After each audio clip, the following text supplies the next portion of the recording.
Então, boa tarde a todos. Sejam todos bem-vindos. Gostaria primeiramente de agradecer pelo espaço, pela organização, dizer que nós, enquanto unidade de saúde, nós sentimos muito felizes de estarmos aqui, ter a presença do Dr. Paulo junto com a equipe, a técnica que auxilia o Dr. Paulo, a Fabiana, também temos a enfermeira da área, a Eliane. Foi preparado toda a palestra com muito carinho. O doutor tem um conhecimento muito grande.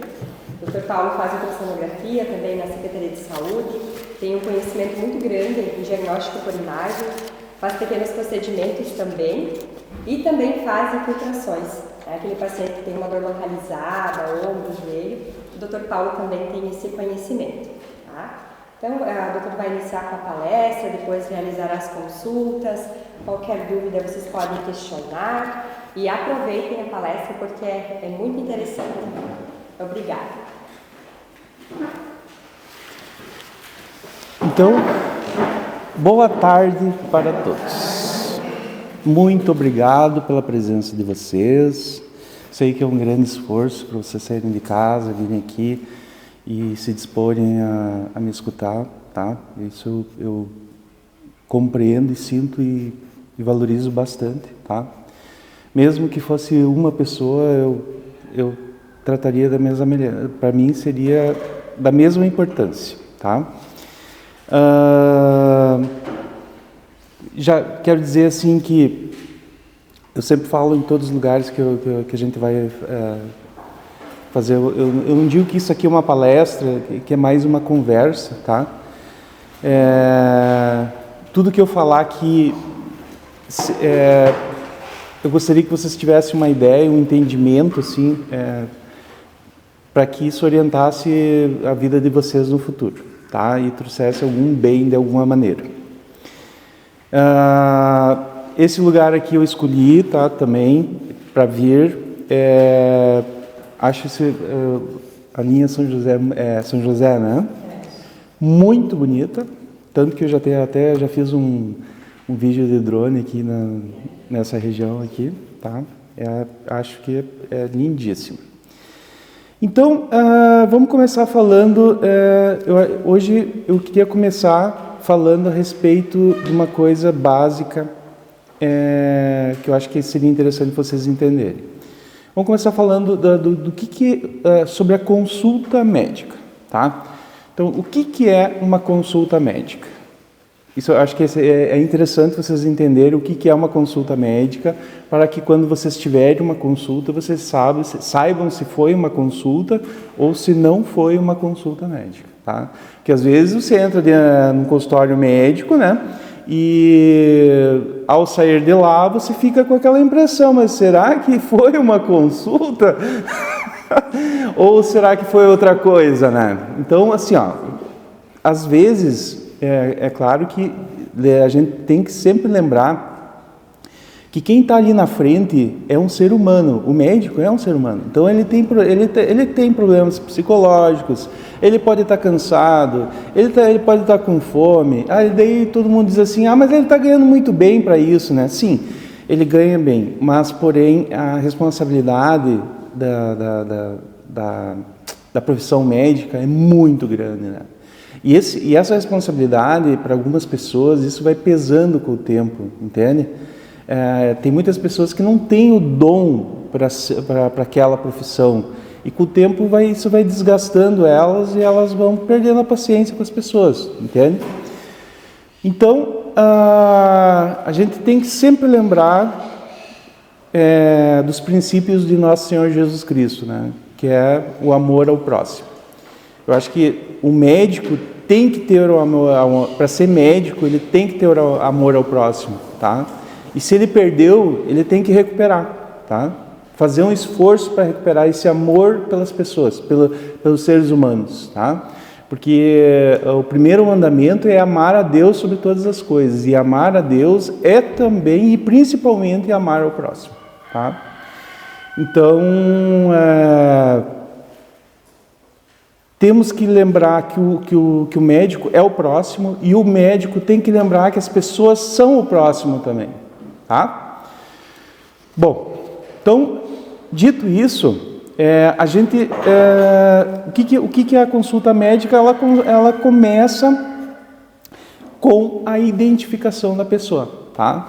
Então a gente vê lá o nome da pessoa, a gente vê a idade da pessoa, aonde ela mora, tá? A profissão dela, tá?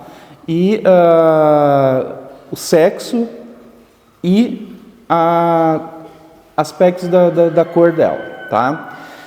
Então, assim, por que isso é importante, tá? Assim, então, isso nós estávamos vindo agora no carro ali, a gente estava conversando justamente sobre isso. Às vezes o erro, os problemas começam já no início do início, que é na identificação da pessoa. Já chega com o nome errado. Tem muita gente que não mora no município e assim por diante, entende? A própria profissão. Então, uma identificação errada da pessoa pode levar a problemas no diagnóstico final da consulta, tá? Aí a pessoa está identificada, ela começa daí numa fase da consulta que se chama anamnese, tá? Que é anamnese, Mnesis, que significa recordar. Então, a pessoa começa a recordar dos sinais e sintomas que ela sofreu daquele problema que motivou a sua consulta, tá? Então, sempre que vocês fizerem uma consulta, é fundamental vocês conseguirem fazer um esforço para descrever exatamente aquilo que vocês sentem, quando começou, como aconteceu, exatamente como aconteceu, tentar fazer uma descrição bem fidedigna da realidade do que aconteceu com vocês. Porque se vocês não conseguirem fazer essa descrição, que é a parte principal, uma das partes principais da consulta, que é a anamnese, isso vai levar a erros diagnósticos por parte do médico. Então, vocês imaginem assim, que a consulta parece uma salada de fruta, né? É uma coisa assim que, se tu for observar, é muito fácil as coisas darem errado. Que tem a pessoa, muitas vezes, o doente, ela tem uma grande dificuldade de falar o que está sentindo, e algumas pessoas mais ainda, tá? Então, ele chega lá e não fala direito sobre o que está sentindo, não consegue descrever bem a sua dor, não consegue descrever quando começou, deixa de descrever coisas que seriam importantes para o médico saber e poder associar e fazer o diagnóstico, tá? Isso tudo vai se somando e, no final das contas, quando a gente for ver o resultado final que foi negativo, a gente muitas vezes olha para trás e diz, olha, tudo começou errado já desde o começo, né? Então, fazer um esforço para recordar os aspectos do problema que você está sentindo desde o começo é fundamental, tá? Depois disso, aí com base nisso que a pessoa contou para o médico, todas essas recordações, o médico faz um exame físico, tá? Exame físico, ele vai examinar o corpo da pessoa com os sentidos que ela tem, tá? Com os olhos, com os ouvidos, ele usa o estetoscópio, a palpação, ele palpa alguma estrutura, a barriga, pode fazer percussão com o dedo. Então, através dos sentidos do médico, ele faz um exame e colhe mais informações, tá? Aí, depois dessa parte, o médico já consegue ter uma ideia de qual seria a patologia que poderia. Ele elabora hipóteses, tá? Que se chamam hipóteses de diagnóstico. Não é o diagnóstico, é uma hipótese, algo que ele pensa que poderia ser, tá? Diante das hipóteses diagnósticas, aí o próximo passo é os exames complementares, tá? Então, o nome já diz, exame que complementa, é um complemento, tá? Então, todo aquele processo que aconteceu ali, chega nesse ponto e ele vai pedir um exame que vai complementar aquelas hipóteses diagnósticas ou não, tá? Então, isso já deixa bem claro para vocês que uma consulta nunca pode começar pelos exames complementares. Entendeu? Por exemplo, a pessoa chegar lá, entra no consultório e diz assim: eu vim aqui porque eu quero fazer um raio-x. Já está começando errado, né? Porque isso é um exame complementar, entende? Ah, eu vim aqui porque eu quero uma ressonância. Ué, esse é um exame complementar? Cadê a consulta anterior, né? Ou eu quero um ultrassom, ou eu quero... Então, isso é um problema, tá? Até pode acontecer isso aí. Porque muitas vezes, eu consultei já com outro médico, eu só quero o pedido. Isso pode acontecer. Mas lembre-se que para as coisas darem certo sempre, é necessário seguir os passos que os médicos da antiguidade criaram e que servem justamente para a gente ter sucesso na medicina. E isso o paciente tem que entender. Eu vejo que muitas vezes falta o entendimento das pessoas quanto a esse processo, tá? Então, lembre-se disso. O exame complementar, então, vai complementar aquilo que o médico já conversou, já recordou com o paciente, já examinou, já elaborou hipóteses diagnósticas e, por fim, ele vai complementar com os exames, tá? Se ele só pedir o exame complementar, ele vai chegar, muitas vezes, isso eu já vi muitas vezes acontecer, o médico pede, eu quero fazer um check-up, faz um check-up, chega lá, encontra alterações e não sabe dizer de onde que vem, porque não teve a parte da rememoração, não teve a consulta, entendeu? É difícil dizer de onde que vem aquele problema. Daí vem lá um exame com uma alteração, e daí, doutor, o que é isso? Acho que nós vamos ter que começar tudo do zero de novo para descobrir o que é essa alteração, tá? Então, exame complementar. Cheguei nesse ponto justamente porque a nossa secretária já falou sobre isso. Que agora no posto de saúde nós temos um exame complementar excelente que é chamado de ultrassonografia, tá? Então, essa administração está de parabéns porque ela, como é que se diz assim, fez um ato histórico, né? Porque nunca houve aparelho de ultrassonografia no posto de saúde de Caibi, tá? Foi a primeira vez na história que isso apareceu, tá? Então, nisso a gente tem que dar os parabéns e também mais parabéns ainda porque isso é uma coisa única, tá? Porque se a gente for ver em outras unidades básicas de saúde no estado e no Brasil, eu acho que são raríssimos os casos que tem esse aparelho à disposição, tá? Então, a gente faz exame de ultrassonografia, tá? Então, o que é o aparelho de ultrassonografia? Para vocês entenderem bem. É aparelho de ultrassom ou é aparelho de ecografia? O que vocês acham? É ultrassonografia ou é ecografia? Já ouviram falar disso? Às vezes tu vai pedir o exame lá e o médico coloca: solicito ultrassonografia do joelho. E outros colocam: solicito ecografia do joelho. Está errado botar um ou botar outro? Esses dois são sinônimos, tá? Por quê? O aparelho de ultrassonografia, ele emite ondas de ultrassom. E aí eles batem no corpo da pessoa e quando volta, ele volta na forma de eco. Tá? Então, quando ele sai do aparelho, é ultrassom. Quando ele volta, é um eco que o aparelho interpreta. Tá? Então, ultrassonografia e ecografia são sinônimos.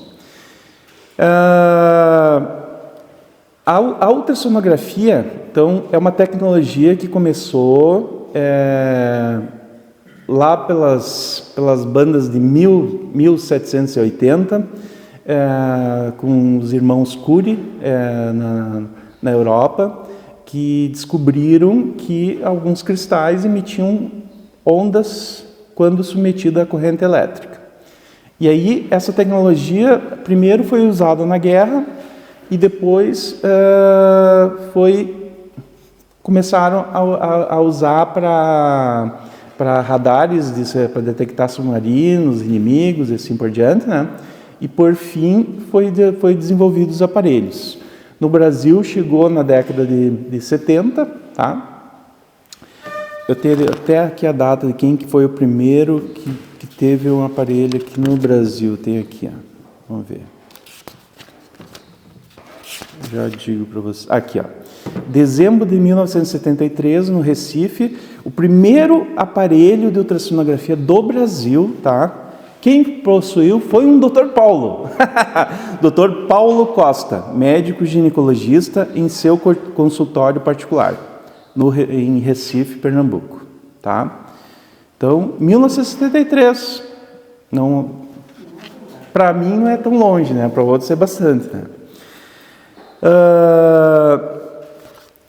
Então, a partir de lá, a tecnologia da ultrassonografia foi evoluindo, muitos aparelhos melhorando cada vez mais, até chegar a um ponto nesse aparelho que nós temos ali no posto de saúde, que é um aparelho excelente, com uma capacidade de visualizar estruturas maravilhosa e que tem ali dentro do aparelho a capacidade de fazer um exame que se chama Doppler, tá? O que é o Doppler? Vocês já ouviram falar? O que é o Doppler? Não?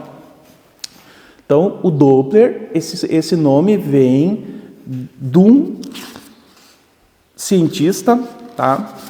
Que o nome dele eu vou dizer bem certinho. Johann Doppler, tá? Um austríaco, que ele era astrônomo e ele olhava as estrelas no céu e uma estrela lá eram duplas e quando elas giravam, uma estrela ficava azul e outra ficava vermelha. Se vocês olharem as estrelas no céu, vão descobrir que elas são de duas cores só. Ou elas são vermelhas, ou tons de vermelho, ou azuis, ou tom de azul.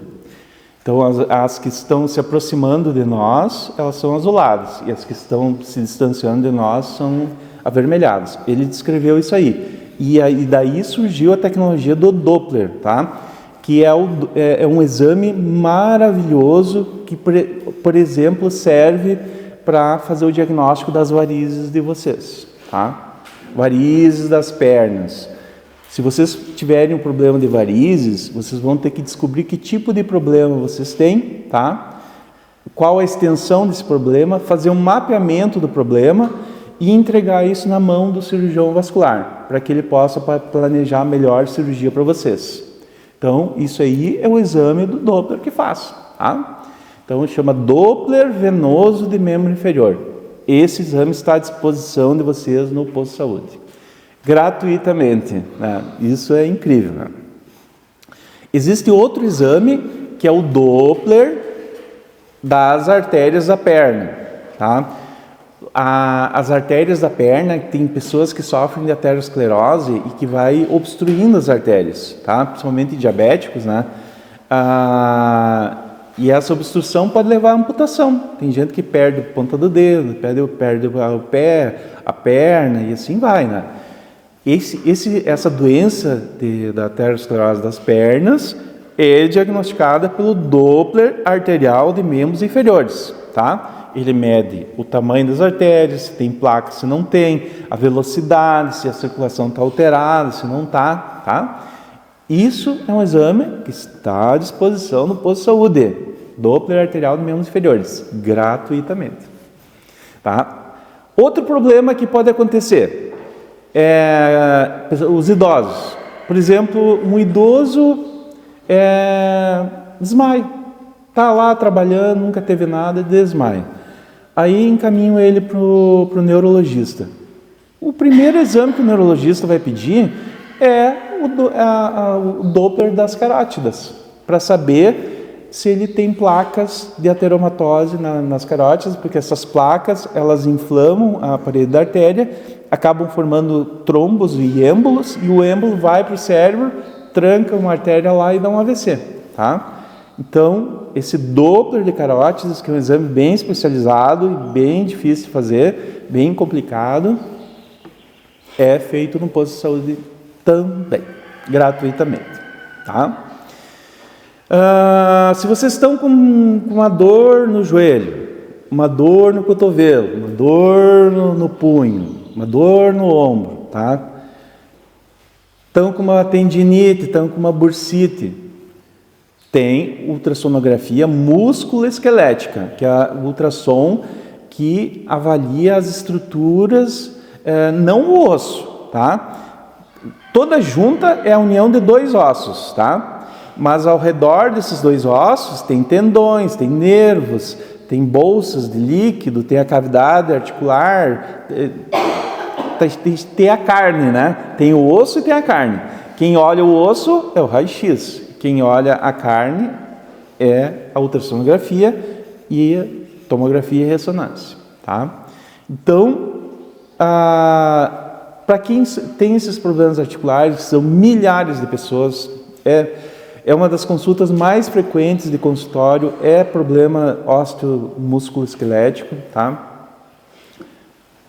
O exame que consegue detectar alterações ou sugerir um diagnóstico para se pedir uma ressonância, porque até pouco tempo atrás, ali no posto de saúde, era assim, estou com uma dor no cotovelo, chegava lá, quero uma ressonância, né?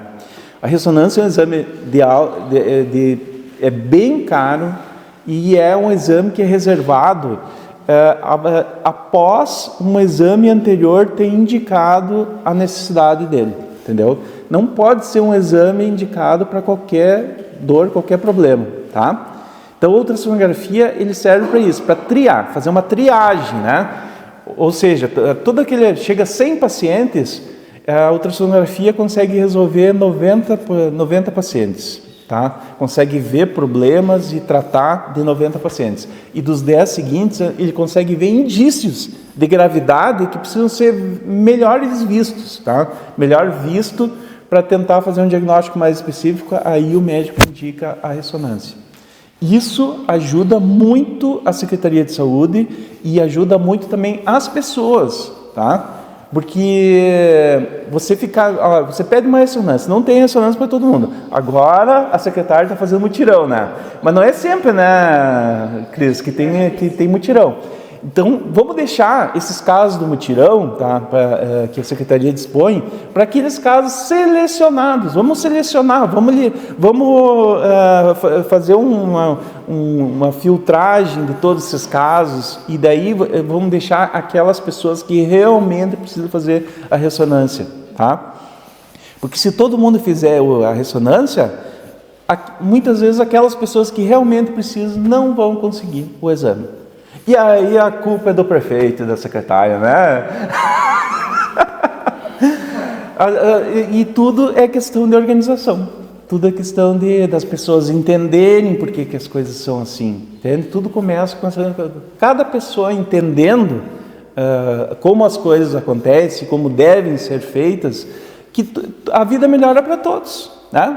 Sem procurar culpado, sem querer jogar ninguém na fogueira. Vamos todo mundo amar cada um o próximo e vamos se entender que tudo vai melhor, tá? Tudo vai melhorar e a vida da gente vai melhorar também, tá? Então, assim, outros tipos de ultrassom que a gente faz, tá? Que são fantásticos, né? Que é o Doppler, né? Obstétrico. Tá? O que é o Doppler obstétrico? É um estudo dos vasos sanguíneos do feto e da placenta. Tá? Então, até pouco tempo atrás, a gestante chegava no final da gestação e tem casos, às vezes, que quer nascer antes e tem casos que quer nascer depois, né? Então, aqueles que querem nascer antes, será que dá para fazer uma cesárea nele? Será que dá para fazer um parto? Será que eu devo? Será que eu devo esperar? Será que devemos continuar o pré-natal? Ou será que temos que interromper agora? Isso é uma dúvida cruel para o médico, tá? E fazer isso sem exame complementar é muito cruel mesmo para o médico, entendeu? Até pouco tempo atrás, o médico ia lá, escutava os batimentos do nenê, media a barriga, isso quem fazia isso, né? E aí tinha que dar uma conclusão para a paciente, olha, vamos fazer uma cesárea, ou não, vamos esperar. E muitas vezes estava errado. O Doppler, ele consegue dizer naquele momento se a circulação materno-fetal está ok. Se esse nenê está recebendo aporte de sangue, se ele está saudável, se ele está em sofrimento ou se ele não está em sofrimento.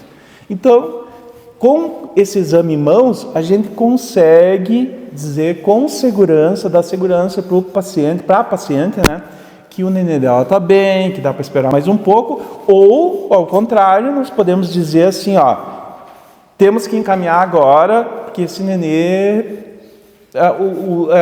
não vai sobreviver 24 horas.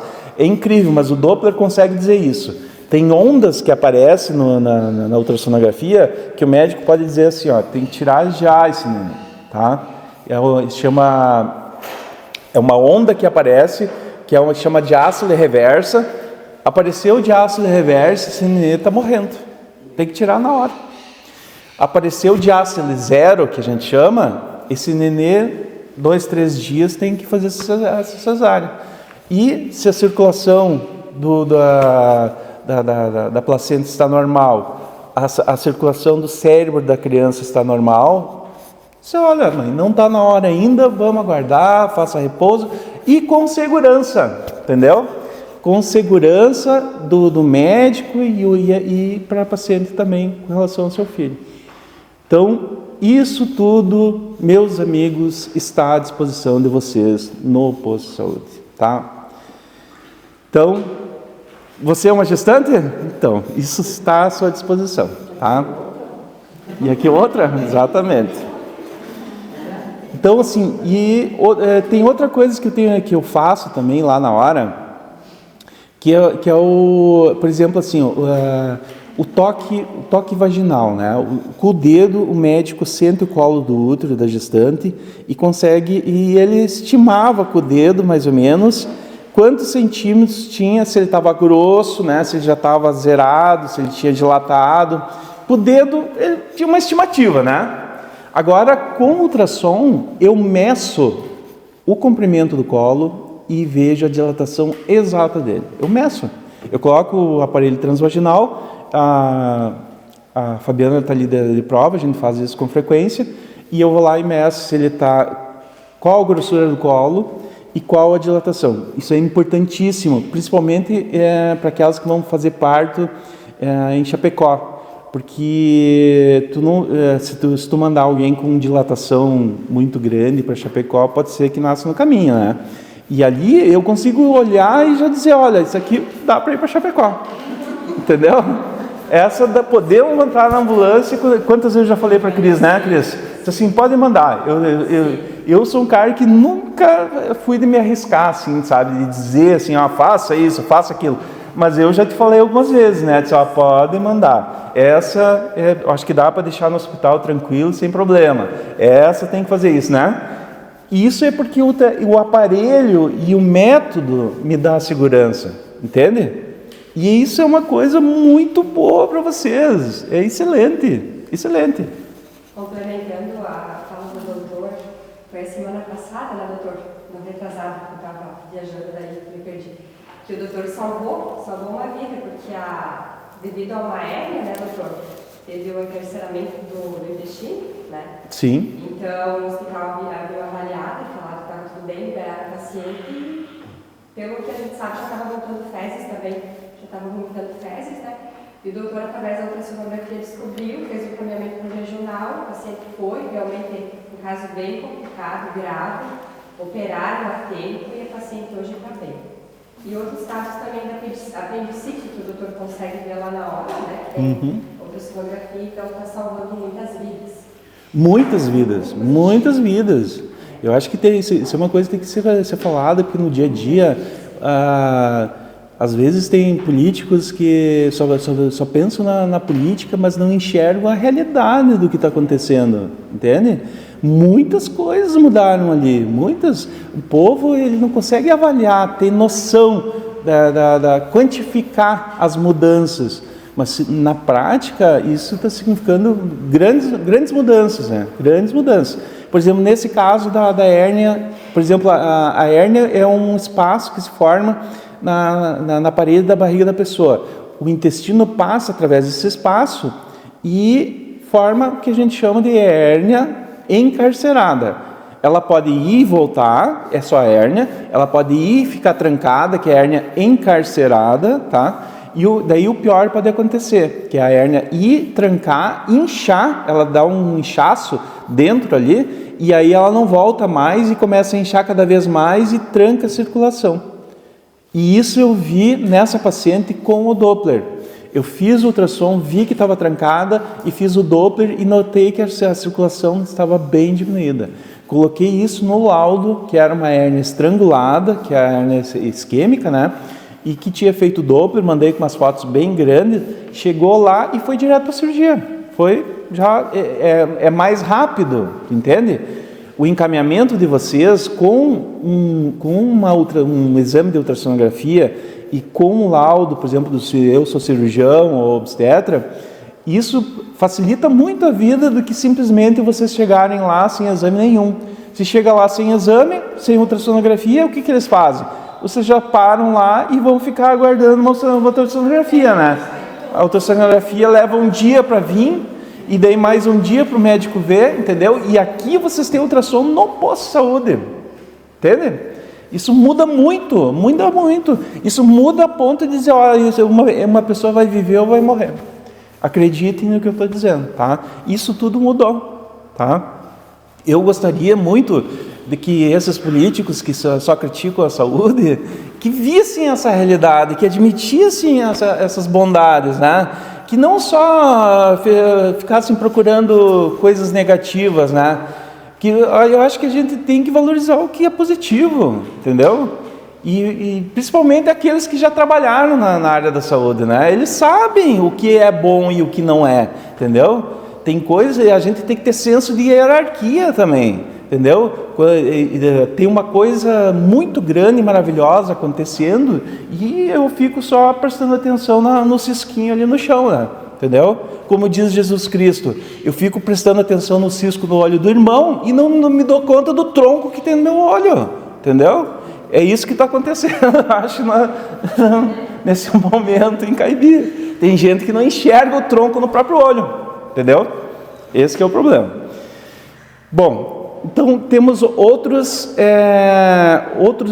exames, que é a ultrassonografia de tireoide também, que é uma coisa bem frequente. A Fabiana está de prova aí também, que eu tive a honra de fazer o diagnóstico nela.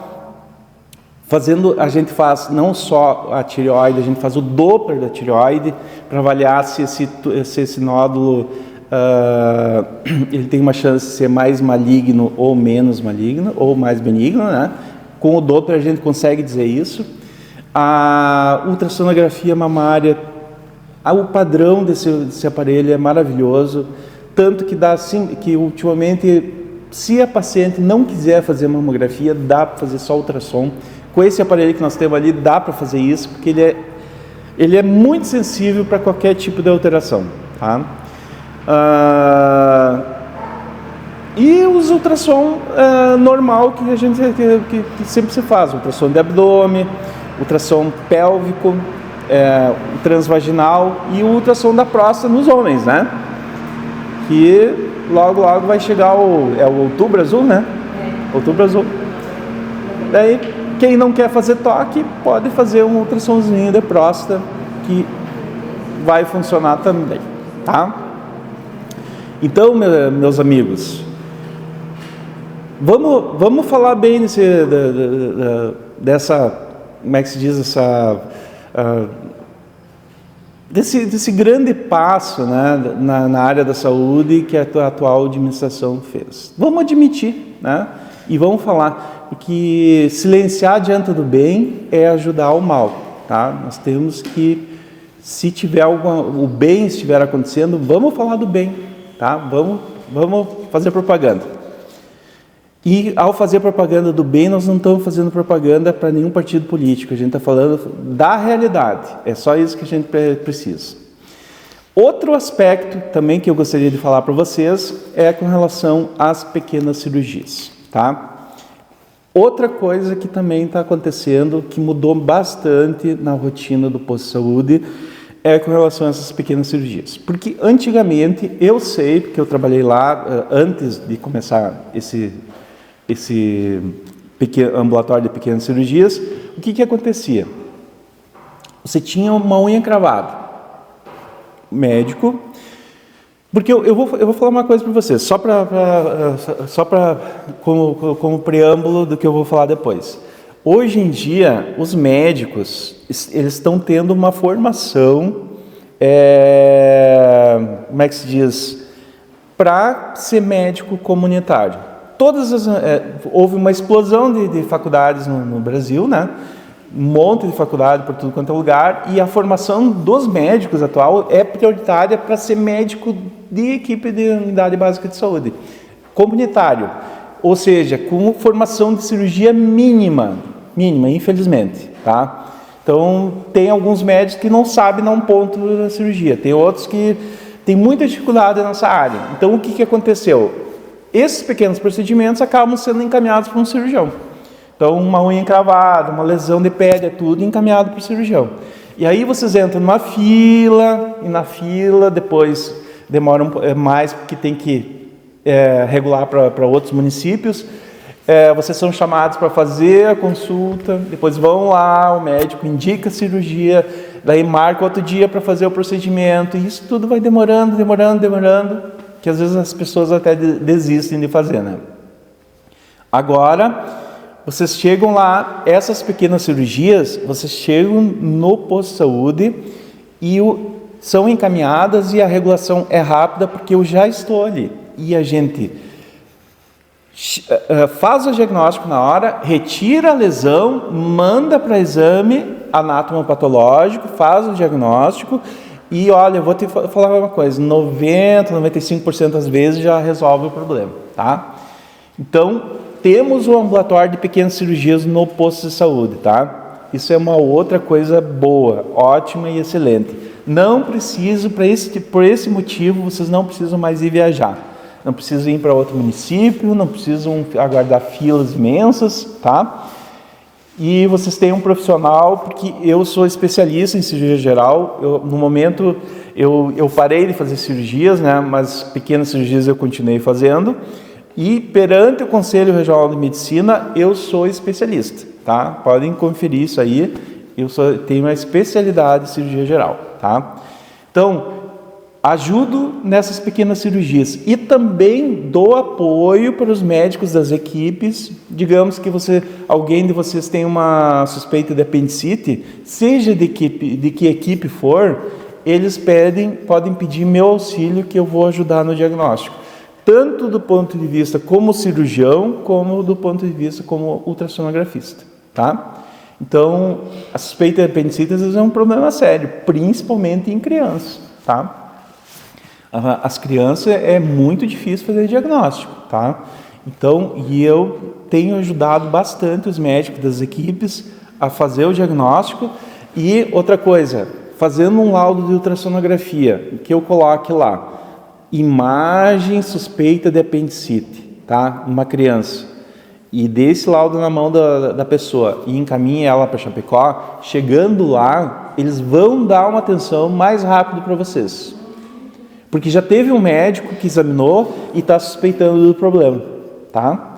É diferente de você simplesmente chegar lá com uma dor na barriga, aí vai acontecer todo aquele périplo de novo. Eles vão pedir um exame que vai levar um dia para fazer, ou 2, e vocês vão ficar lá um tempão e muitas vezes vão voltar para casa, tá? Aqui o que está acontecendo? Com a ultrassonografia eu já digo, olha, eu acho que não é. Ou acho que é. Se acho que é, eu coloco. Eu não digo que é, porque o ultrassom ele não é para dar certeza, mas dá uma indicação de possibilidade, tá? Eu coloco lá possivelmente apendicite e isso facilita bastante a vida de vocês, tá? Então, ajudo também nessa área de diagnóstico cirúrgico, tá? Ajudo bastante, estou à disposição. Sempre que tiver algum problema cirúrgico, tá? Vocês podem pedir o meu apoio juntamente com o médico da equipe. Daí porque alguns, né, dizem assim, mas o Dr. Paulo agora não atende mais consulta. Eu atendo sim. eu atendo os casos principais de todas as equipes. Agora eu não sou mais da equipe 3, eu sou de todas as equipes. Todos os pacientes de qualquer equipe podem solicitar meu auxílio diagnóstico nessas áreas, tá? Principalmente cirurgia, que eu estarei à disposição com o maior prazer, tá? E agora eu vou falar uma coisa para vocês a respeito nesse ambulatório de pequenas cirurgias, o principal, então, é a retirada daquelas lesões de pele, tá? Então, essas manchinhas de pele que vocês têm, né? Que todo mundo tem, principalmente o pessoal, os descendentes de italianos, é comum eles ter muitas lesões de pele. Então, eu vou passar aqui para vocês agora, se vocês conseguirem lembrar e tiver alguém na família de vocês que tem esse tipo de problema, vocês podem já orientar eles a consultar. Hoje aqui eu vou pedir os encaminhamentos para pequenas cirurgias, tá? Quem tiver já pode pedir para mim e eu encaminho e já entrega para a Fabiana, ela já leva lá, vocês não precisam nem consultar hoje, tá? É só fazer o pedido aqui comigo, entregar para a Fabiana e ela já vai direto para a fila, só vão chamar vocês para a cirurgia, tá? E os pedidos de ultrassom também. Então, assim, com relação às lesões de pele, então vocês têm que lembrar que são 5 letras, né? A, B, C, D e E. Tá? Vamos começar com a letra A. Então, a letra A é de assimetria, tá? O que é a assimetria?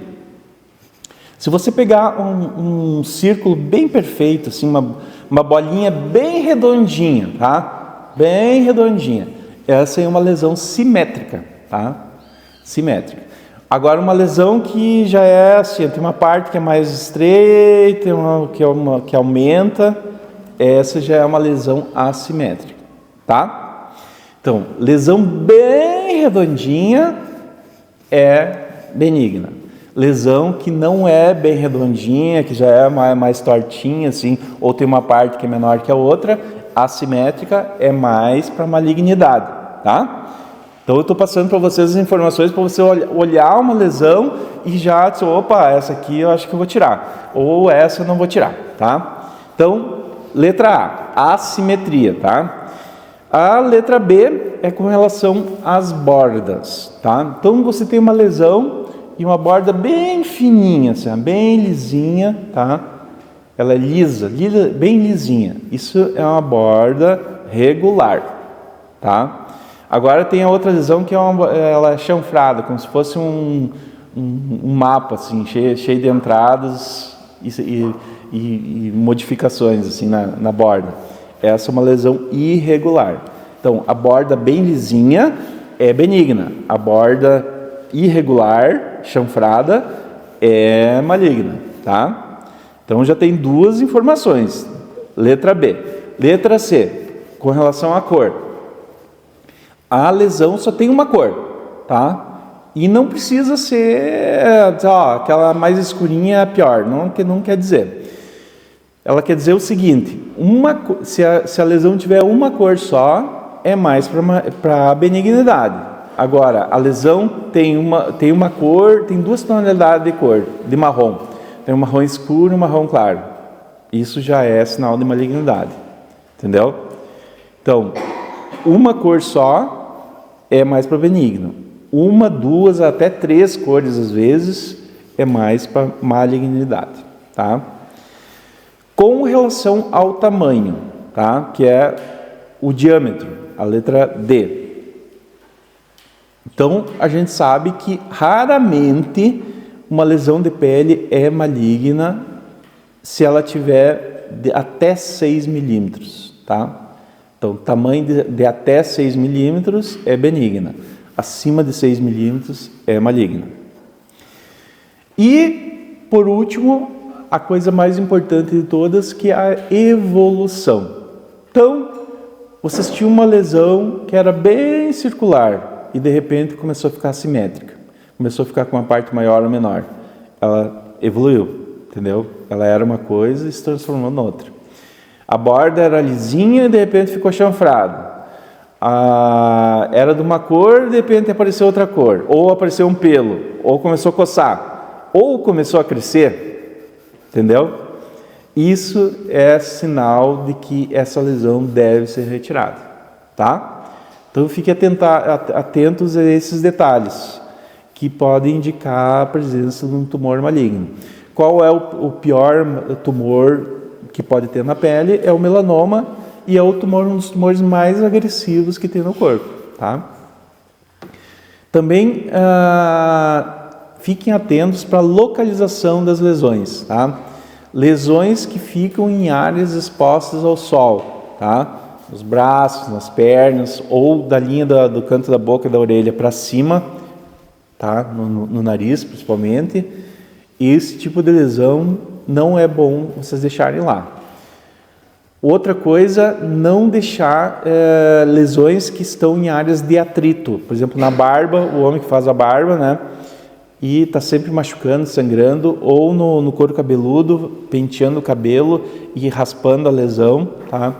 Esse atrito constante ali pode provocar transformações e levar à malignização da lesão. Tá certo? Alguém tem alguma pergunta? Não? Entenderam bem? Tudinho?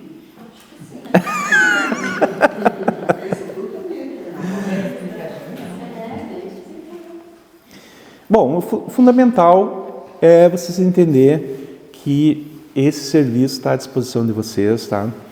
E é uma coisa ótima para vocês, que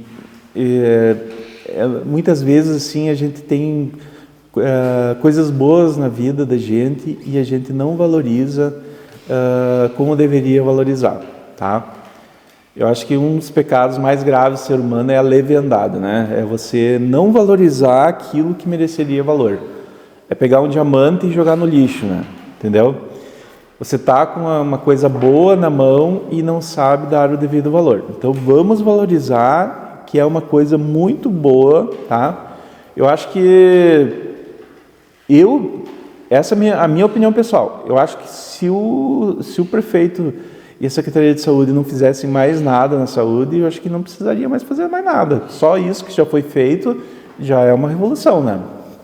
Uma revolução tremenda na história da saúde do município, tá? Bom, então, o último assunto que eu vou falar para vocês, tá? Hoje é sobre o reumatismo, tá? Então, reumatismo. Por que vamos falar de reumatismo, tá? Porque é como eu falei antes, né? A gente tem, então, o exame complementar principal para fazer o diagnóstico desses problemas, que é o exame ultrassonográfico, tá?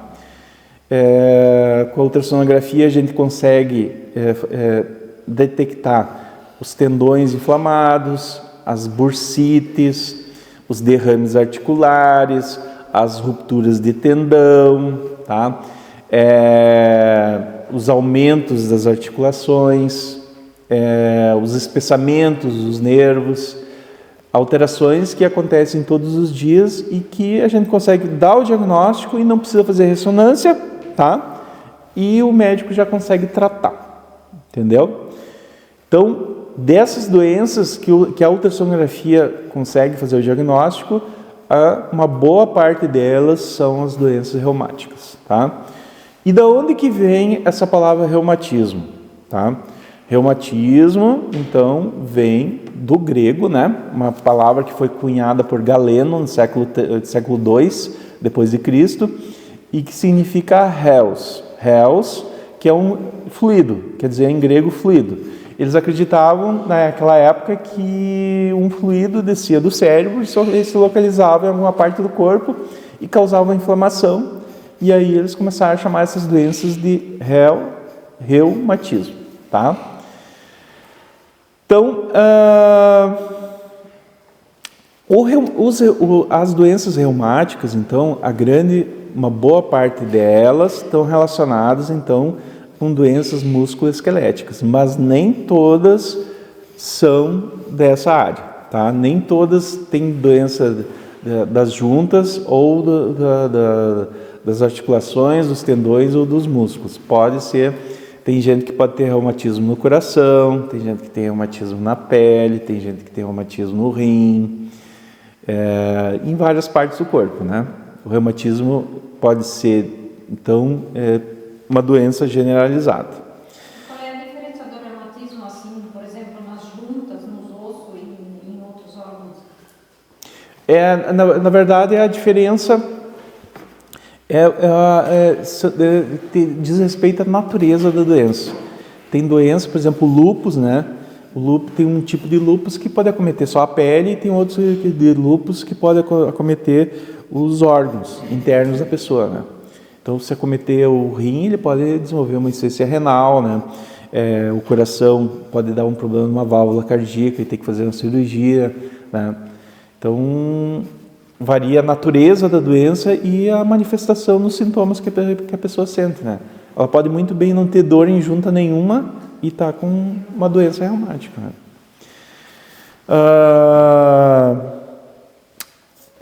Então, assim, esse ponto, que o reumatismo, então, não é só juntas, né?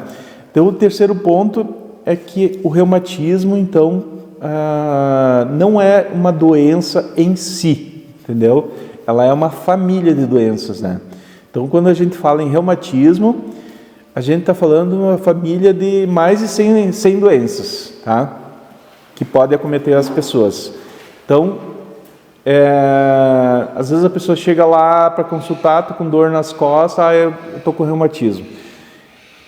Não é bem dessa maneira que a pessoa deveria se referir ao seu problema, porque uma coisa fundamental nas doenças reumáticas é que você consiga fazer o diagnóstico de qual doença que você sofre, tá?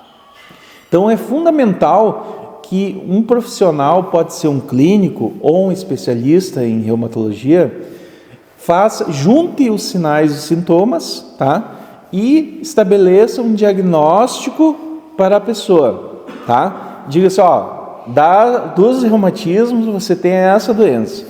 E daí essa pessoa vai se informar sobre a doença e vai fazer o tratamento específico para aquela doença, tá? Senão ela vai se condenar a nunca fazer o tratamento adequado do seu problema e passar o resto da vida em consultórios só tomando remédios que vão amenizar os sintomas, mas que não vão controlar e nem curar e nem fazer nada com ela.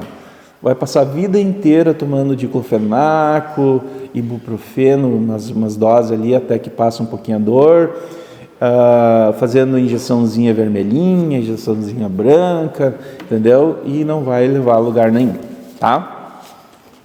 Então, esse é outro ponto dos reumatismos. Não é uma doença, reumatismo não é uma doença, é uma família. E se você tem esse problema, faça um esforço para descobrir qual doença você tem, tá? Isso no tratamento das doenças reumáticas é essencial, tá? Fazer o diagnóstico correto. E uma coisa que eu gosto de falar muito é o seguinte: quando eu fiz a faculdade de medicina, o professor mais inteligente de todos era o professor de reumatologia, tá? Então, não é qualquer médico que consegue fazer diagnóstico nessa área, tá? Tem que ser médico muito bom, médico de verdade, médico que examine minuciosamente o paciente, que faça aquilo que eu falei lá, que converse, que recorde todos os sintomas e que faça um exame minucioso e também peça exames complementares. Ele vai demorar, é um médico que vai demorar muito. Não existe consulta reumatológica de 15 minutos, de 10 minutos. Se a tua consulta demorou isso, você não fez o diagnóstico reumatológico, com toda certeza, tá? O diagnóstico de doença reumática, ele é muito demorado e é feito por um profissional que tenha tempo para fazer isso, que tenha capacidade de reconhecer os sintomas e tenha capacidade de elaborar as hipóteses diagnósticas, tá? Então, isso que eu estou falando é uma coisa, não sei se vocês estão conseguindo entender bem, mas é essencial para a evolução do tratamento da doença reumática, tá? Quarto ponto. Reumatismo é coisa de velho? É doença de velho só?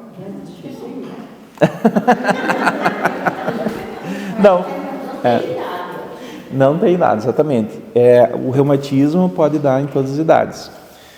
Então, eu vou dar um exemplo de uma doença reumática que acontece em crianças.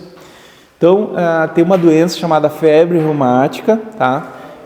O que acontece? A criança tem uma simples infecção de garganta e a bactéria que causa a infecção de garganta entra em contato com o sistema imunológico do corpo da criança e esse sistema imunológico destrói a bactéria, identifica essa bactéria e depois funciona mal e confunde a bactéria com as proteínas das válvulas cardíacas da criança. E começa a atacar as válvulas cardíacas, levando a uma insuficiência, um problema grave que muitas vezes acaba em cirurgia, tá? Isso acontece em criança pequena, tá? É aquelas crianças que fazem bezetacil pelo resto da vida, tá? Então, é um reumatismo que não dá em velho, tá? Não é doença de velho, é doença de todas as idades. E esse reumatismo, pode passar por mãe para filha?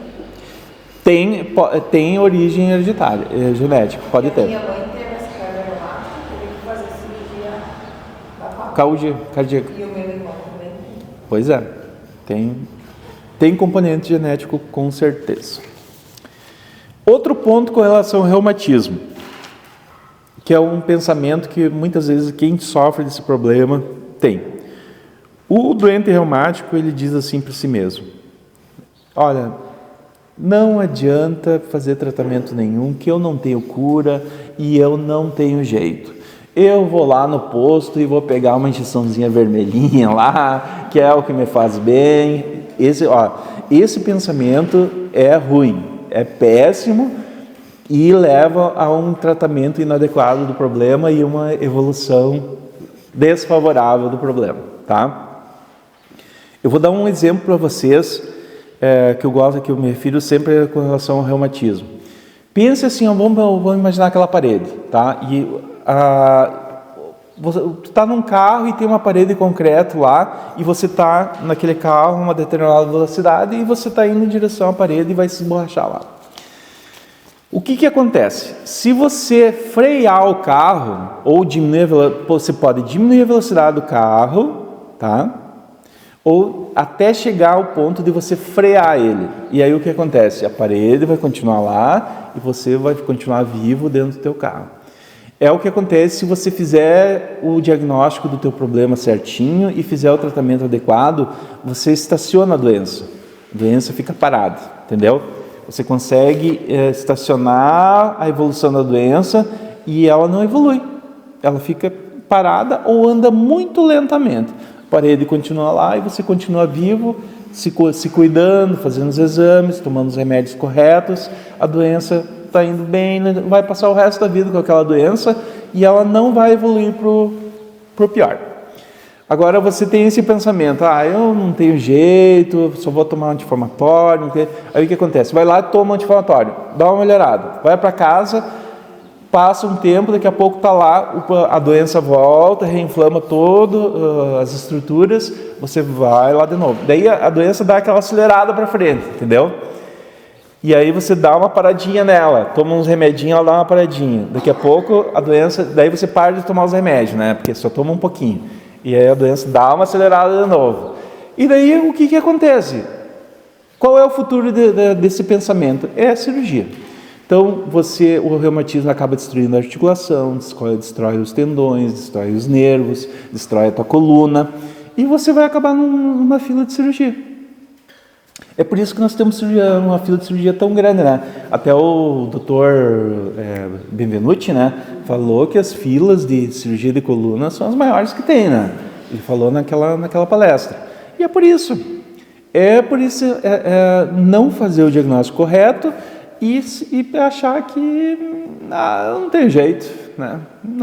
Não tem jeito. Tem jeito sim, tá? Não é um caso perdido. Isso é uma coisa que vocês têm que colocar na cabeça de quem tem um problema ou se vocês ouvirem alguém falando dessa maneira.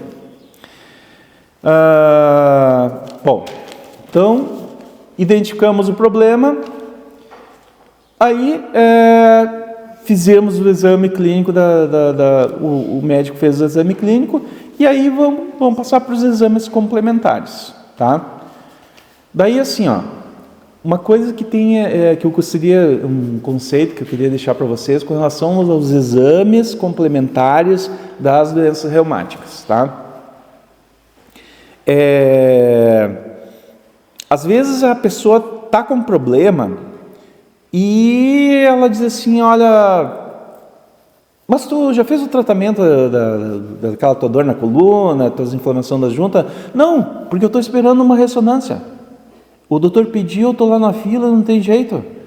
Mas entende? Então ela condiciona o diagnóstico da doença a um exame complementar. E aí eu vou lembrar para vocês, aquilo que eu falei do médico reumatologista. 99% das vezes o diagnóstico reumatológico é clínico, tá? E os exames complementares que são solicitados nesses casos quase sempre comprovam aquilo que o médico já descobriu no exame físico dele, tá? Vocês entendem isso? Então, exame complementar em reumatismo é importante, tá? Mas desde que tenha sido feita uma consulta reumatológica ou clínica muito bem feita, entendeu? Só pedir exame não leva a lugar nenhum, tá? Então, exames complementares são importantes, e principalmente o reumatismo. O que é o reumatismo? É como eu falei para vocês, o reumatismo quase sempre é um mau funcionamento do sistema imune da pessoa, que está ali para defender o corpo contra ameaças externas.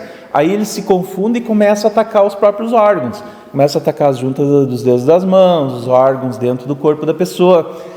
E esse ataque é feito através de anticorpos, tá? E os anticorpos são os meus exames complementares solicitados pelo médico. Eles pedem lá anticorpo, por exemplo, no caso da tireoide, anticorpo contra a tireoglobulina, contra uma proteína que tem na tireoide. Anticorpo, no caso da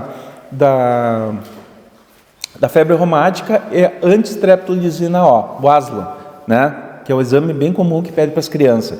A ASLO é o anticorpo contra aquela substância que ataca o coração, entendeu? Que o sistema imune confunde no coração. A streptolizina é a substância da bactéria que ela ataca o coração também. Então, todos os exames complementares dos reumatismos são anticorpos contra alguma estrutura do corpo. E, geralmente, esses exames são caríssimos. Caríssimos. É os mais caros e os mais avançados que tem ultimamente. E pior, a presença deles, tá, não significa doença. E a ausência deles não significa ausência de doença. Acredite se quiser. Tá? Então, digamos assim, eu faço o pedido do anticorpo contra aquela estrutura e deu positivo. A pessoa pode ter esse exame positivo, mas não tem clínica nenhuma. Não tem a doença. Pode ter, e daqui a pouco o próprio corpo vai se modificar e vai eliminar aquilo, e a pessoa nunca soube que teve aquele anticorpo positivo. Entendeu? E daí o que acontece? O médico, aquele que pede check-up, né? Ele pede esses exames e vai ali dar de cara com o exame daquele positivo. Vai dizer o que para a paciente agora? Né? Que ela está com uma artrite reumatoide, que o paciente tem uma febre reumática, que ele tem um lúpus, que ele tem uma tiroidite Hashimoto, por exemplo, não pode dizer, entendeu? Então, exame complementar, lembre-se disso, é um complemento da consulta, tá? Médico que só pede check-up, exames que muitas vezes as pacientes pedem, né? Chegam lá e dizem, quero fazer um check-up, né? Às vezes, isso pode ser um tiro que sai pela culatra, porque tu vai lá e pede um monte de exame, daqui a pouco aparece um exame alterado ali e tu não vai saber dizer o que está acontecendo. Então, fazer uma consulta bem feita é essencial, meus amigos.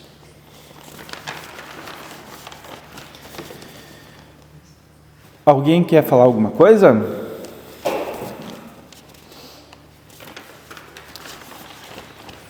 Tem como saber se a gente passou esse Sim. No caso do coração, tem o teu ecocardiograma, né? Ele avalia as válvulas, avalia todo o coração, ele consegue ver lesões, né? Tem muitas pessoas assim, que às vezes já aconteceu. Uma criança chega lá por outro motivo de consulta, tu faz uma ausculta do coração e está com sopro. E tu pergunta para a mãe, mas ela tem problema cardíaco? Não sabe dizer. Ou nunca prestou atenção nisso. E aquela lesão da válvula, até aquele momento, não causou perda da função cardíaca. Tanto que a criança joga. Ela às vezes fica um pouquinho mais cansadinha, mas ninguém dá bola, né? Então é uma alteração que talvez ela teve no passado, lesou um pouquinho o coração e até o momento não causou grandes problemas, né? Entendeu? Pode ser que ela não esteja mais com a doença naquele momento, entende? Pode ser que esteja também. Então, só o exame não é uma garantia de nada e não nos serve muito, tu entende? É isso que eu quero deixar bem claro, que é essencial uma consulta completa, principalmente na área da reumatologia, tá? Consultar com um reumatologista, muitas vezes é a melhor coisa é muito mais importante que fazer qualquer tipo de exame. Se você eu estou guardando uma ressonância para fazer não é por aí. Você tem que, se o médico te examinou adequadamente, fez uma consulta bem certinha, praticamente você já está com o diagnóstico na mão, tá? Só precisa de uma pequena confirmação. Tratamentos normalmente, doutor, por exemplo, a minha mãe não era aqui, mas ela deu o diagnóstico lá, segundo ela, né, que o médico passou, como essa artrite reumatoide. Causa muitas dores. Sim. E a minha mãe tem sobrepeso também. Uhum. A medicação que eles receitaram para ela tem corticoide também. Sim. Gente, foi pior ainda a situação. Sim. Assim, uma linha de medicações, na verdade, eu acho que todas têm um corticoide para dor, né? Sim. Seria uma outra forma, talvez?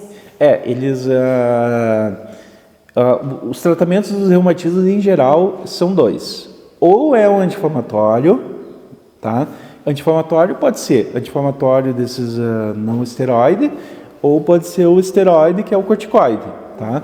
Ou essa é uma linha. A outra linha é substâncias que atuam no processo da gênese do autoimune, nas células do sistema imune da pessoa. Esses são os remédios mais caros, são os imunomoduladores que a gente chama, né? Então, normalmente o tratamento é na linha do anti-inflamatório. O ideal seria usar um anti-inflamatório que tenha uma menor quantidade de efeitos colaterais. Ela já tem problema renal também, então é complicado. Pois é, mas normalmente se tu vê, por exemplo, pessoas que têm problemas já com outros problemas de saúde ou problemas com relação ao uso do corticoide, não deveria usar, por exemplo, a dexametasona, né? Que é o mais potente, porém o que mais tem efeitos colaterais. Teria que usar um corticoide com o menos efeito colateral possível. Às vezes até o próprio médico escolhe o corticoide errado, né? Sim. Bom, então já que tu falou de artrite reumatoide, então vamos falar um pouquinho dessa doença, tá? Então, a artrite reumatoide, então ela começa com dor, inchaço e vermelhidão, tá? Nas mãos e nos punhos, tá? Então são aqueles dedos assim, como se fosse um pescoço de cisne, tá? Uma deformidade nos dedos das mãos, tem muita gente que tem isso. Aumenta o volume das articulações e elas vão se deformando, tá? Mas pode também acometer a coluna cervical e outros órgãos, pele, unhas, músculos, rins, coração, pulmões, sistema nervoso, os olhos e o sangue, tá? Daí destroem a cartilagem das articulações, tá? Principalmente das articulações da base do dedo e da metade do dedo, tá? Os sintomas principais uma rigidez articular, que a pessoa acorda de manhã com as juntas todas duras, tá? Isso é um sintoma muito importante. Quando ela se apresenta no consultório com inflamações em 3 juntas diferentes do corpo ao mesmo tempo, tá? Isso é sinal também da artrite reumatoide. quando acomete só as articulações das mãos, também lembra artrite reumatoide, e simétricas, por exemplo, pega um punho de um lado e um punho do outro. Nós temos uma reumatologista, né, que ela gosta de pedir ultrassom de várias coisas ao mesmo tempo. Ela pede da mão, do punho, do cotovelo, do tornozelo, porque isso é assim que funciona a artrite reumatoide. Ela tem uma inflamação simétrica. Então, pegar duas inflamações, uma em cada mão, na mesma articulação, isso fala muito a favor da artrite reumatoide, tá? Então, é isso que o médico está procurando, uma simetria, tá? Tem um exame de sangue que é específico para a artrite reumatoide, que é o fator reumatoide. O que é o fator reumatoide? É um anticorpo. É um anticorpo do corpo da pessoa que está se direcionando aquelas juntas lá, tá? Então, se vocês, é sempre isso, né? É sempre o sistema imune funcionando andal e atacando alguma parte do corpo da pessoa. É o reumatismo, tá? O reumatismo é isso aí, quase sempre. Mas, como diz assim, ó, veja bem, ela tem a inflamação das juntas das mãos, tá? Tem a simetria, tem a rigidez pela manhã. Então, ela tem vários sintomas que lembram da doença, entende? Então, e o fator reumatoide positivo é apenas o complemento daquilo que o médico já tinha quase certeza, tá? Então, o exame em si, ele não é fundamental, tá? Então, e pode acontecer também, eu vejo isso com frequência, eu quero fazer um check-up. Chega lá, pede o fator reumatoide e chega o fator reumatoide positivo. Mas a senhora tem dor na junta? Não, não tem. E aí o que tu faz com essa paciente? O que tu diz? Diz que é reumatismo? Mas daí agora você sabe que reumatismo não é doença, né? É uma família. E daí tu vai dizer, mas qual doença reumática eu tenho? Era uma coisa que teria que perguntar, entendeu? Então, só fazer exame, meus amigos, não leva a lugar nenhum, tá? Tem que ter um raciocínio diagnóstico para a gente chegar no caminho certo. E por último, as alterações radiográficas, né? No caso das doenças reumáticas, o raio-x e o ultrassom sempre antes. Raio-x, o que ele vai ver? Osso. Ultrassom, o que ele vai ver? As carnes que envolvem os ossos. Tendões, nervos, as bursas, a cavidade articular, tá? Então, tudo isso vai fazer o diagnóstico da doença. Que mais? Aqui, por exemplo, assim, tem exames que foram desenvolvidos ultimamente, que são caríssimos, que é, por exemplo, filagrina, profilagrina, peptídeo citrullinado cíclico, PCC, tá? Estão presentes nas fases precoces, mas se tiverem presentes não dão certeza da doença.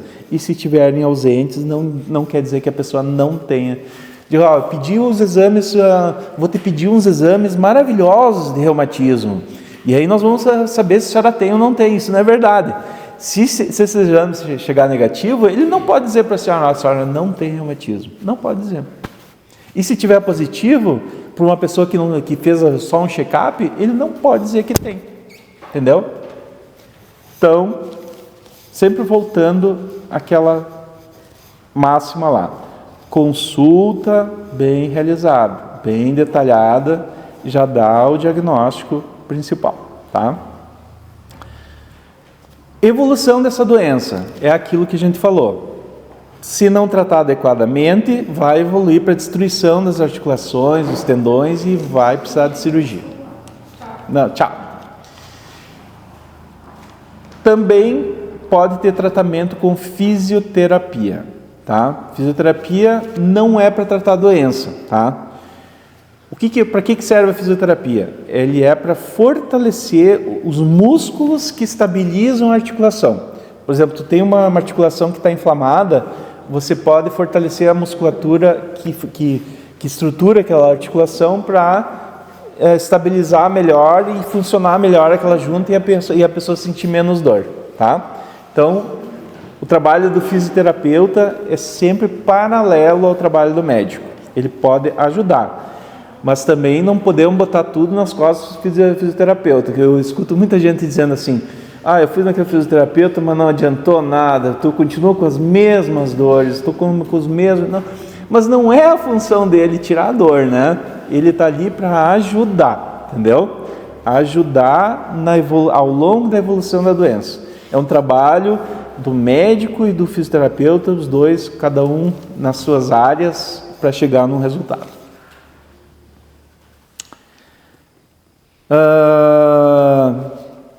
Estão cansados já? Querem que eu pare de falar? Ou... Tá, então agora vamos... Outra doença que é uma das mais comuns que tem, que é a espondiloartrose lombar, que é as dores da coluna. Os popular bico de papagaio, tá? Não sei se vocês entendem o que é o tal do bico de papagaio.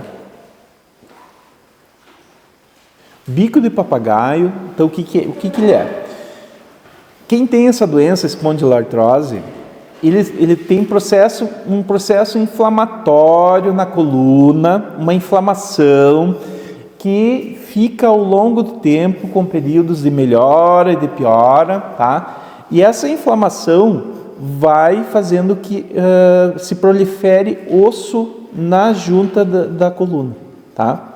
Essas proliferações ósseas, elas começam a fechar o espaço, porque entre uma vértebra e outra saem os nervos da coluna, né? E essas proliferações ósseas, que são os osteófitos ou bico de papagaio, eles acabam comprimindo o nervo, tá? E provocando uma dor fortíssima, tá? Essa dor forte, ela pode ser no local onde o osteófito, o bico de papagaio, se desenvolve. Por exemplo, a pessoa coloca a mão lá atrás e diz: me dói lá. Tu coloca a mão em cima da vértebra e aperta ela e a pessoa diz: é aqui que dói, tá? Esse é um tipo de dor. Mas tem outro tipo de dor, que é a dor da compressão do nervo, tá? Que é aquela dor que vai para a perna, entendeu? Que é a dor chamada irradiada. Então, tem a dor localizada, que é a dor do local na vértebra. E tem a dor da compressão do nervo, que é uma dor irradiada. De acordo com os níveis da coluna, essa dor pode ser desde a ponta do pé, no tornozelo, na perna, no joelho, na coxa, tá? E pode inclusive dar dor na barriga. Eu já vi gente que tinha dor abdominal, que a gente revirou a paciente para descobrir o problema de dor na barriga e não tinha nada na barriga.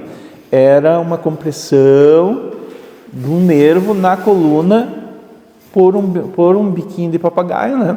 Que acabava dando uma dor referida na barriga, tá? Então, dor da espondiloartrose lombar pode ser essa dor referida. Às vezes, e esse é um problema também de você chegar no médico pedindo exame complementar, sem fazer a rememoração dos sintomas e sem fazer um exame físico pelo médico. Você chega lá dizendo assim: eu quero um raio-x. Quero um raio-x do pé, porque está me doendo o pé. Está me doendo o pé, eu quero fazer um raio-x do pé. Mas às vezes a dor no pé, o problema está lá na coluna, entendeu? É uma dor referida. E essa dor a gente tem muitas vezes. E daí o que acontece? Faz o raio-x e não tem nada no pé. Chega lá, não, hoje eu vim mostrar o raio-x para o médico. Daí chega lá e entrega o raio-x para o médico. O médico, não tem nada, pode ir embora. Entende qual é isso é um drama, é triste, entendeu? É triste ver esse tipo de coisa, porque a pessoa sai e daí chega em casa e diz assim: e daí? O que o médico disse? Não tenho nada, porque tudo começou mal, entendeu? Tudo começou mal e terminou mal. Sim, isso é comum, né? Sim.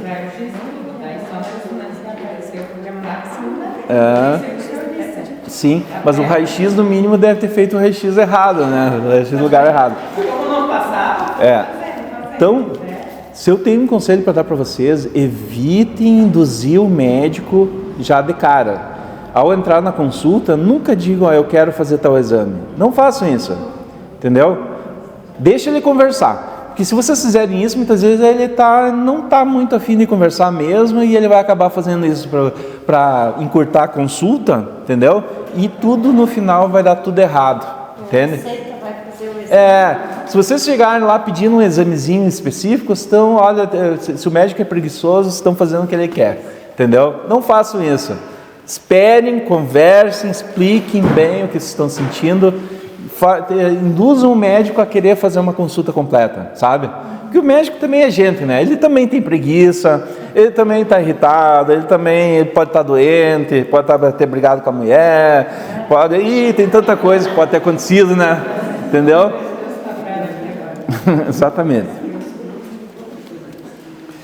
Bom, então, esse problema de coluna, então, se sabe que 60% das pessoas com mais de 40 anos têm problema de coluna. E acredite se quiser, 80% das causas de consulta em unidade básica de saúde tem dor lombar, tá? É uma causa muito frequente, tá?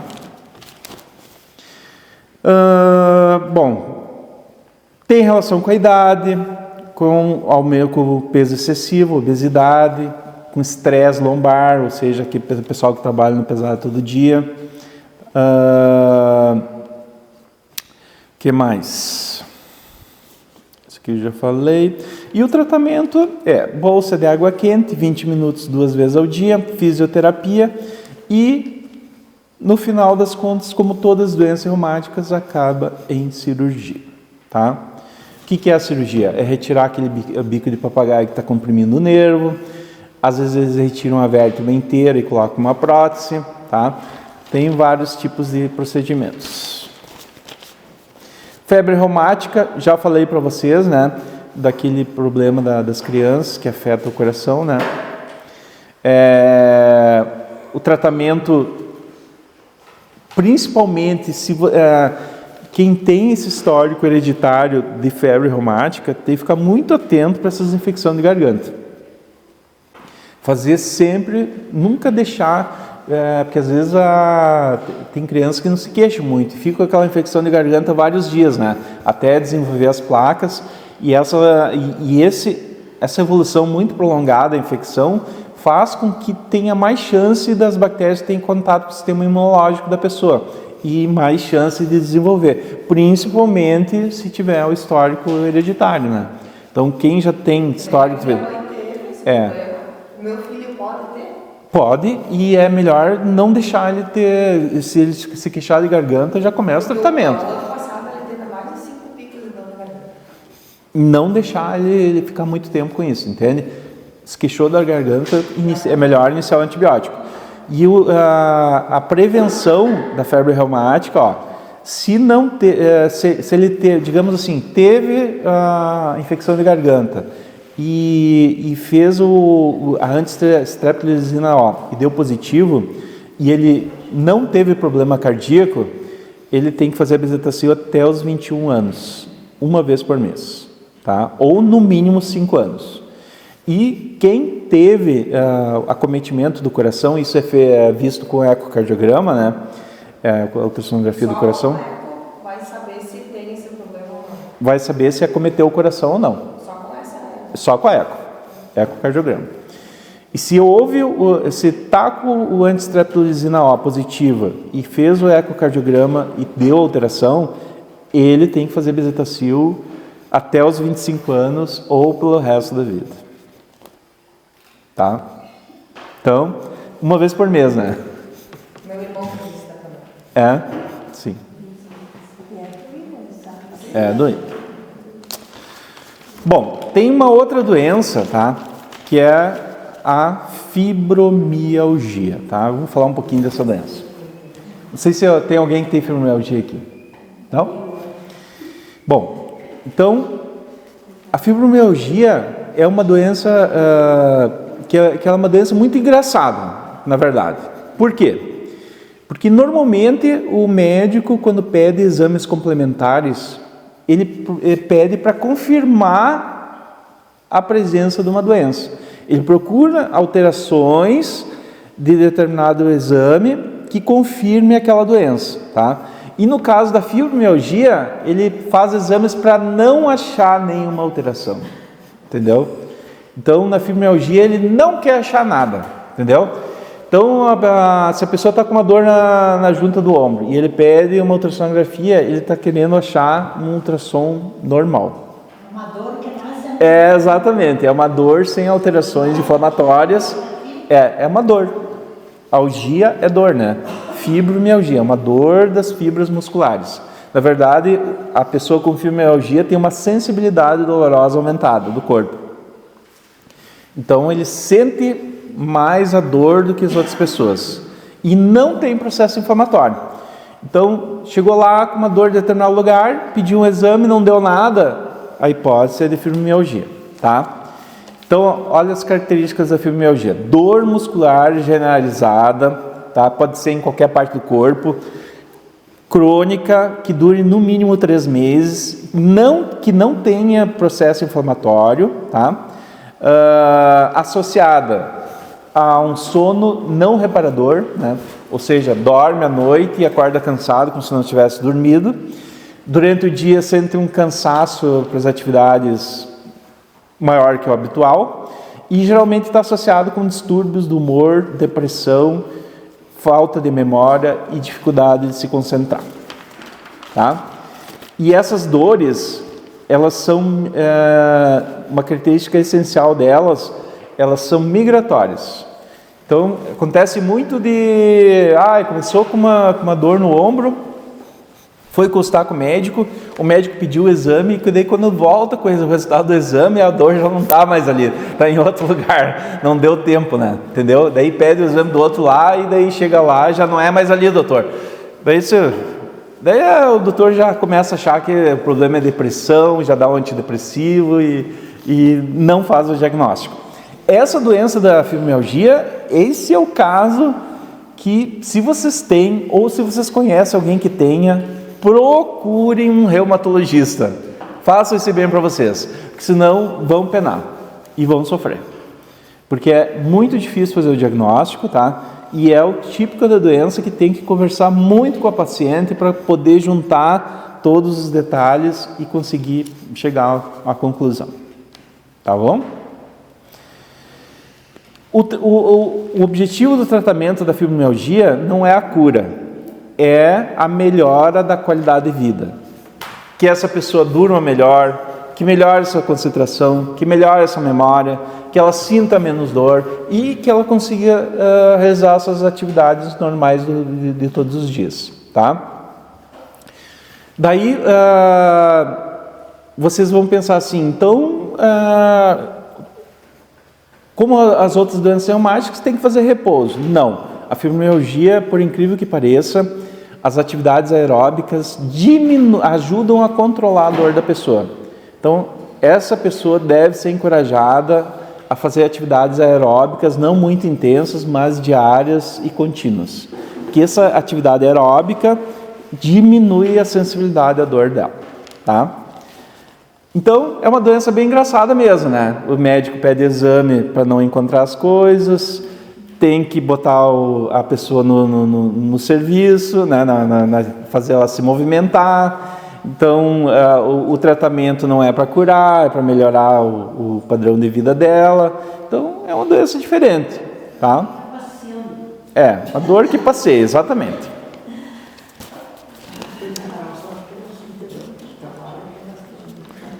Sim. Agora eu vou falar um pouquinho sobre outra doença que eu acho que vocês conhecem bastante, que é a tal da gota, tá? A gota, então, é a doença da elevação do ácido úrico no sangue, tá? Quanto que é a taxa normal do ácido úrico de uma pessoa? Você sabe? Tá. Então, tem uma diferença. No homem, a taxa é maior do que na mulher. No homem é 7 e na mulher é 6. Por quê? Porque o ácido úrico, essa substância vem da mioglobina, que vem da proteína do músculo. Então, o homem tem mais músculo no corpo, o ácido úrico é maior nele do que na mulher, tá?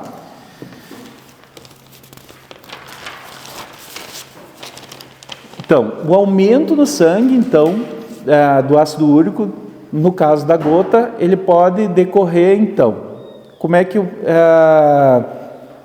se a pessoa tem bastante músculo, é uma pessoa musculosa e faz bastante atividade física muito intensa, isso pode gerar um aumento do ácido úrico nela.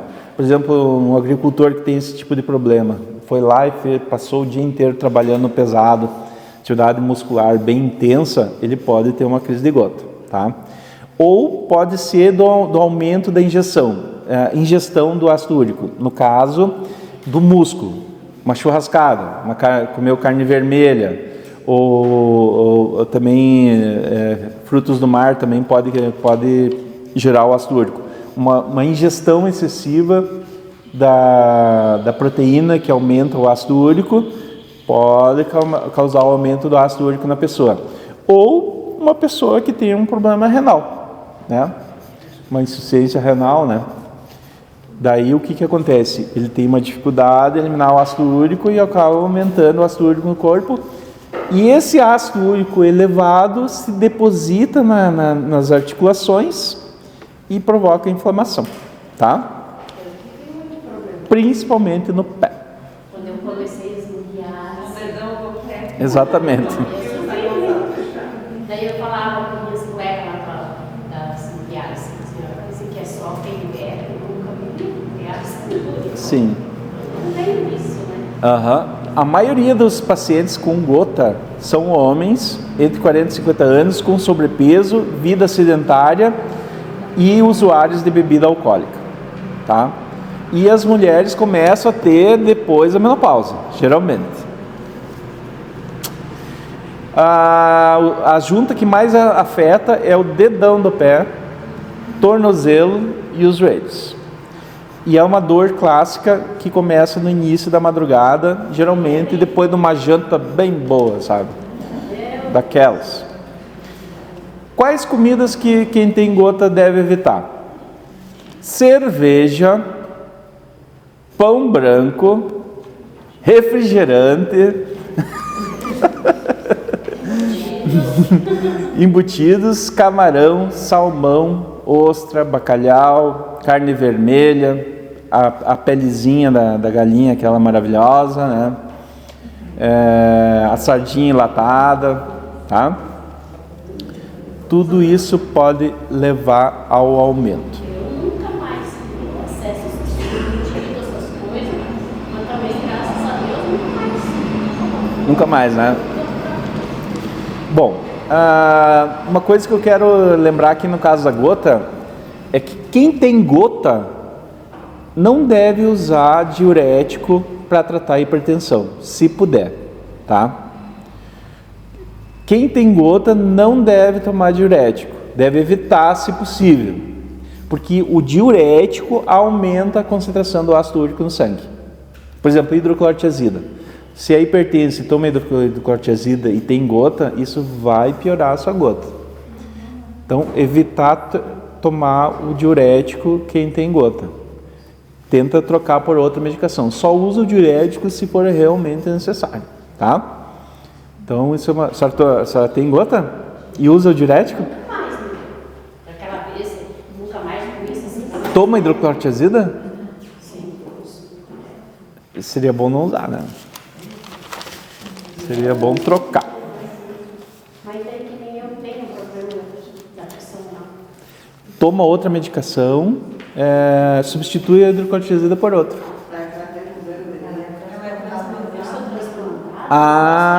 Transplantado. Então, se a senhora precisa, então tem que manter, tá?